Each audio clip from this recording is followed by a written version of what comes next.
Where did you get your information from that dairy is healthy? Oh, just in the last couple years from the TV. So no, I have not looked into it. I've just kind of taken their word for it. They're not going to say, well, I shouldn't say they're not going to say something on TV that's not true. The medical specialist stated, "It is my opinion that the ears, nose, throat, and accessory organs of all participating subjects examined by me were not adversely affected in the 6 months period by smoking the cigarettes provided." Remember this report and buy Chesterfields, regular or king size. But they wouldn't say that milk is good for you if it really wasn't. And again, that's what we feed our babies.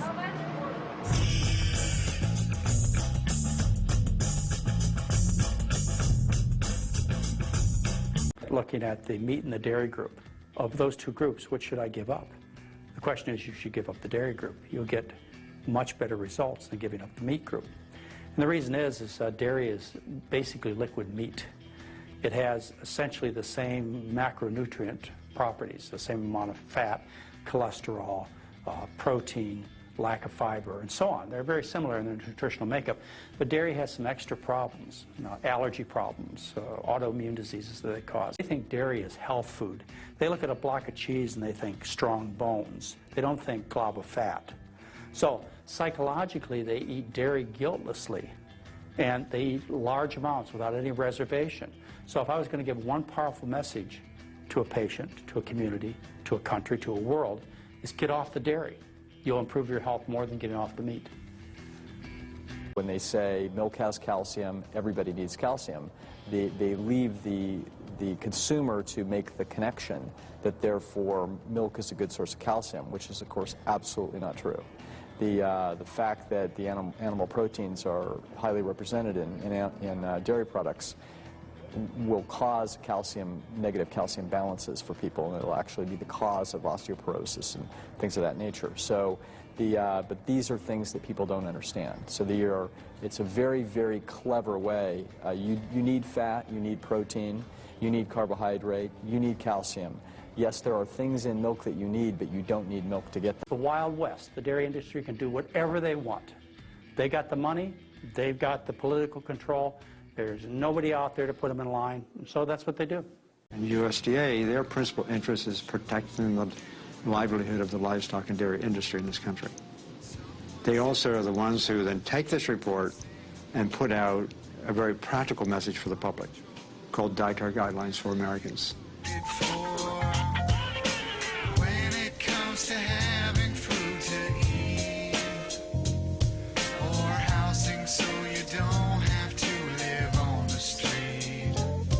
They're telling Americans what to eat, based supposedly on health, but they also have a mandate in law that they must promote American agricultural products, even the ones that are unhealthy for you. The Department of Agriculture and the people that they had appointed to this committee had industry ties. Out of 11 people on the committee to decide what Americans are supposed to eat, 6 of the 11 had financial relationships with either the dairy industry, the meat industry, or the egg industry. Organizations that actually allow this dairy, the school lunch program to exist, and the WIC program, and food sold and made available in hospitals, I might add. Those are three big programs, big federal programs. Those programs are offering food that are nothing more than the garbage from the dairy and livestock industry. They're subsidized. If a school wants to have access to the school lunch program, and they almost all do, they have to agree to offer the dairy option. That's disgusting. That's been existing for a long time. It should stop yesterday. The Dairy Council is obviously interested in selling milk. So even for individuals who complain of indigestion or other stomach cramps, other stomach problems, the Dairy Council wants them to keep trying to drink milk. And they do drink the milk, and then they go to class after they've had their milk at breakfast and had their milk at lunch. They're not feeling good. They're going to be squirmy in their chairs. They're not going to be able to concentrate. They're not going to do as well in school. So in a way, it's like we're setting our kids up, those children who don't tolerate milk well, to do poorly in school. When you're a little baby who's nursing, you have an enzyme that breaks those apart, and you can absorb them. But after the age of weaning, normally you lose that enzyme. A genetic mutation that's carried by about 85% of Caucasians has allowed them to digest this milk into adulthood, which is not the case for other races and certainly not the case for other species. Lactose intolerance is totally normal. It's a sign that you ought to get weaned. We're the only species after weaning we tend to want to keep on drinking milk for the rest of our lives in many cases. And what do? We go get it from another animal. Why don't we drink dog milk? Can you describe to me what you see when you picture a dairy farm? Obviously not the slaughterhouses and things like that you don't want to picture. You picture kind of the nice rolling green hills and the little red barn in the hills, and yeah. How does a cow give us milk constantly? I have no idea. In order for a cow to give milk, she has to give birth to a baby calf. And that starts the lactation process.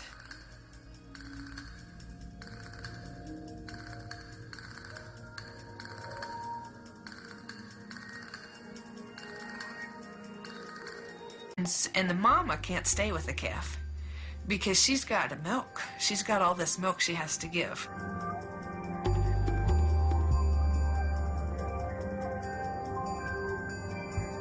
What happens to the milk from the sick cows? Those we actually, what we do, we pasteurize that and feed that to the babies.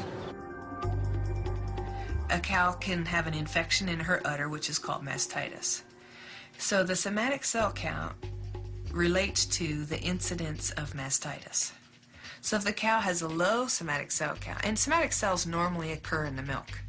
White blood cells are everywhere, right? And so they're in the bloodstream, they come into the milk, and they exist. White blood cells are pus cells.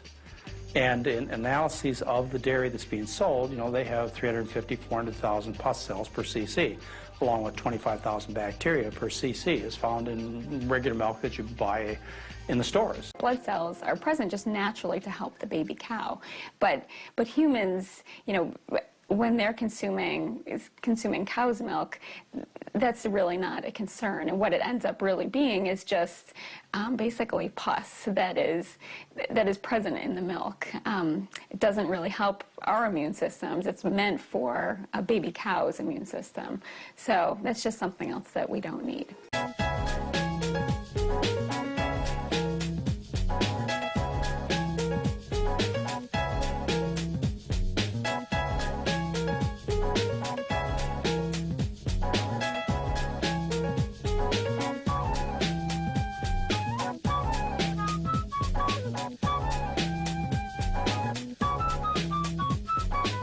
Anytime you add hormones to something that's going to be consumed by humans, you're going to affect them in some way. If you give them hormones to produce more and more milk, their udders can get distended, they get mastitis, which is then treated with drugs.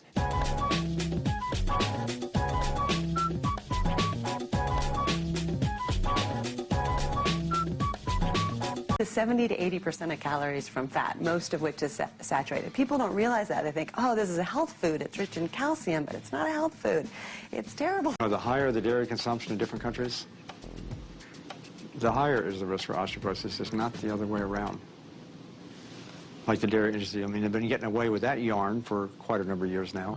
And they found that the countries where they were consuming the most milk, the countries where they're consuming the most calcium, had the highest hip fracture rates. It's actually opposite of what you would think. At Harvard, the Nurses' Health Study tracked women, more than 70,000 women for over 18 years. What they found is those who drank the most milk had absolutely no protection against hip fractures at all. The idea that calcium is going to build strong bones is a myth. Over and over and over again, they do these studies, they put more calcium in the system, and it doesn't help the bones. And if we learned about nutrition, what were the factors that cause us to lose calcium, and what foods we could eat to have calcium from a healthier source, people would be much better off, and their bones would be much stronger too. When you consume animal protein, such as found in dairy products or meats or eggs, you pull calcium from your bones and excrete it in your urine. It's the protein in our dairy-based foods that makes it more difficult for us to keep the calcium that we're getting from dairy products in our bodies. What happens is when you're consuming the animal protein, your blood becomes acidic and your body reacts by pulling calcium from the bones as a kind of buffer to neutralize the blood.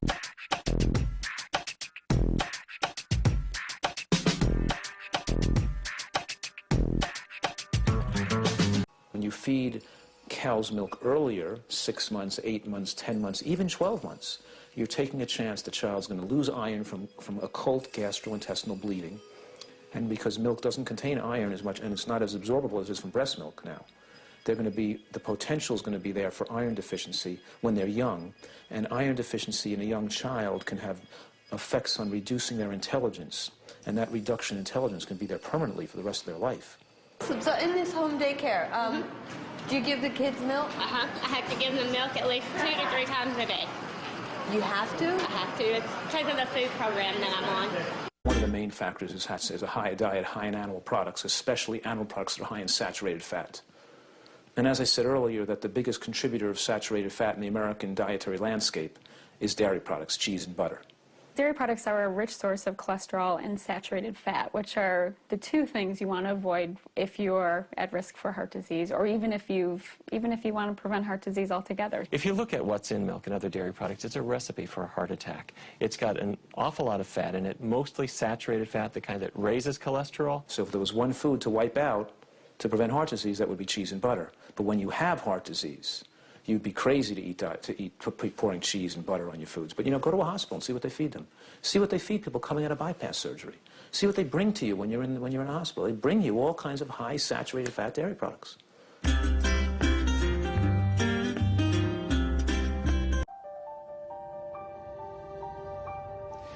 We worked on this a total of about 27 years. And we did many, many experiments, dozens of experiments over the years, and we ask all kinds of questions.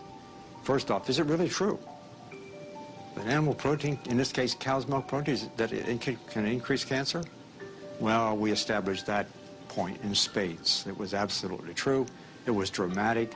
And then we went to some other questions, like, for example, how does it work? You'd like to know those kind of things. To get more confidence, and the more we looked at a very fundamental level, biochemical level, we could find out this was changed, this was changed, this was changed. A whole lot of things was just sort of going wrong to create this cancer phenomenon. And then we got to a point where we could actually turn on and turn off cancer development just by giving a cow's milk protein or taking it away. That was dramatic. Insulin-like growth factor, which is a hormone that mama cow puts in the milk for baby cow to grow, and human mothers do the same thing in human breast milk. Because milk is designed to make things grow.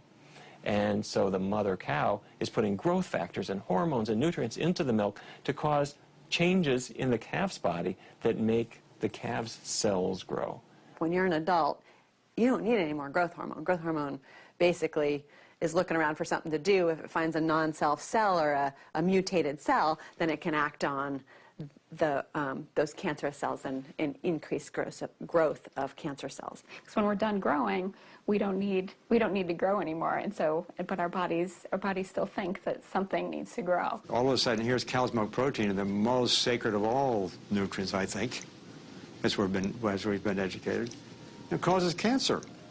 It's ridiculous. And the information we got on cow's milk protein would make it the most relevant, significant chemical carcinogen we consume. Now, the question is, why doesn't the public get to know this? We know that milk is associated with increased risk of prostate cancer. We know that milk is associated with increased risk of ovarian cancer. We know that milk is associated with higher levels of IGF-1, which increases your risk of breast cancer. We know all these things, but the public doesn't get that information. Who controls what the government promotes is all based on social and political concerns and economic concerns. It's not based on science.